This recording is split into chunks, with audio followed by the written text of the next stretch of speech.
After having quite enjoyed Detroit Become Human, I was quite excited to go back and play through some of Quantic Dream's older titles, and when I found out that they had redone Heavy Rain on the PS4, I was quite excited to check it out. But does it actually hold up to 2018 standards or not? So Heavy Rain is a game that's kind of a murder mystery. You've got this person that's kidnapping children, and your basic premise is that you are trying to discover who exactly is doing it and trying to stop them. Now, the pacing of the story is actually one of the big problems with this game. It's kind of inconsistent. At times it runs pretty well, but it also grinds to a halt way too often. The beginning of the game in particular, like the first 10%, is painfully slow. Painfully. But it really starts to get going, and then it kind of slows down again, and this can really make the game feel a bit like a drag. Now, you've got a couple of different characters you'll play as. The main ones are Ethan Mars, Madison, Norman, Jaden, and Scott Shelby. Now, Scott Shelby is definitely the best and most well acted out of them. He's a private investigator. Norman Jaden is an FBI cop, but he's pretty boring. His delivery is very wooden. Ethan Mars is pretty inconsistent. He's not as great. Madison Page is okay.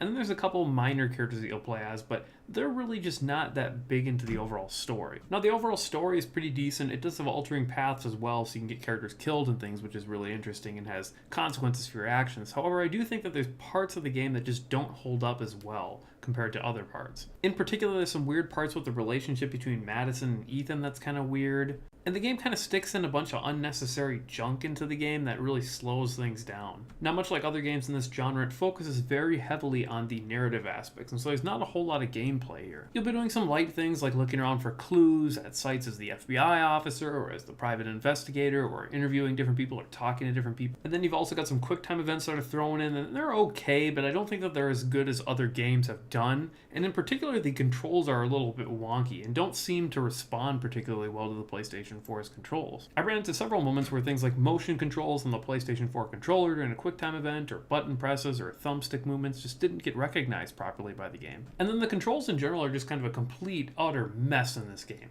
For example, if you're moving the thumbstick like you would in any other game, it doesn't move your character. You have to first pivot your character by moving the thumbstick and then press the R key to actually move them forward so they actually start walking. It's just complete nonsense and backwards. And moving on to sounds and graphics, the sounds are okay in this game, though it does repeat a lot of the same music tracks, and the graphics are really muddy, which is something I wasn't really a big fan. This game lacks color, and perhaps that was an artistic choice because of the dark, depressing mood and story of the game, but that also makes the game's world feel a bit boring. It lacks color and pop to it. And then for some reason, when it comes to the sound, the game has a horrible problem when it comes to actually balancing its sounds. For some reason, the sounds of the world and just the ambience is way louder than the characters. Like, you can barely hear some of the characters at times because the rain or whatever else is going on in the background is just so damn loud that I had to go into the settings and turn them down. It just makes the game feel like it wasn't tested at all. How can you get something like that screwed up where you can't even hear the characters over the environment? Now, the actual visuals themselves, ignoring the muddy part of them, actually do look pretty decent, especially for a PS3 game. They actually don't look too bad. The characters in particular look pretty good. Now, as a whole, Heavy Rain gets a 7 out of 10. It's a pretty fun game, and I certainly enjoyed the story, and I'd recommend it to fans of Telltale Games, or